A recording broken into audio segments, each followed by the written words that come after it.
বন্ধুরা, কে বলতে পারবে আজকে আমরা কোন রাস্তা দিয়ে যাচ্ছি? হ্যাঁ বন্ধুরা, ঠিকই ধরতে পেরেছো। আমরা যাচ্ছি জলপাইগুড়ির ডুয়ার্সে তৈরি ওয়েস্ট বেঙ্গলের প্রথম লুপ ব্রিজ দিয়ে, যেটি কিনা বাগরাকোটে অবস্থিত। বাগরাকোটে তৈরি হয়েছে এই সুন্দর লুপ ব্রিজটি, যেটা কিনা একদম স্নেকের মতো এঁকে বেঁকে তৈরি। এটাকে স্নেক ব্রিজও বলা হয়। 41 মিটার উঁচুতে তৈরি হয়েছে এই ব্রিজটি। এই ব্রিজে কিন্তু দাঁড়িয়ে তুমি সেলফি বা রিল কোনোটাই করতে পারবে না, কিন্তু এই ব্রিজের শুরুতে এবং শেষে দুটো ভিউ পয়েন্ট রয়েছে, যেখানে দাঁড়িয়ে তুমি পিকচার তুলতে পারবে।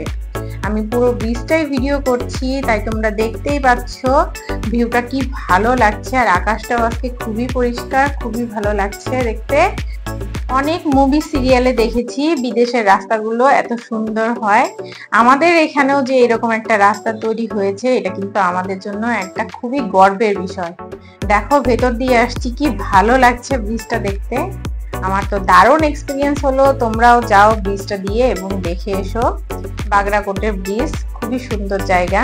এদিক দিয়ে তুমি কিন্তু লোলেগাঁও যেতে পারবে, লাভাও যেতে পারবে। লাভা দিয়েও ওঠা যায়, নামার পথে এই রাস্তাটা পাবে। আবার বাগরাকোটে হয়ে যদি তুমি যাও, তাহলে লোলেগাঁওতে এদিক দিয়ে পৌঁছতে পারবে তাড়াতাড়ি। কিছু কিছু জায়গায় রাস্তা একটু ভাঙা পাবে ল্যান্ডস্লাইডের জন্য, কিন্তু তাও যদি ভালো ড্রাইভিং জানে কেউ, সে অনায়াসেই যেতে পারবে। যাও, গিয়ে ঘুরে এসো। Bye bye.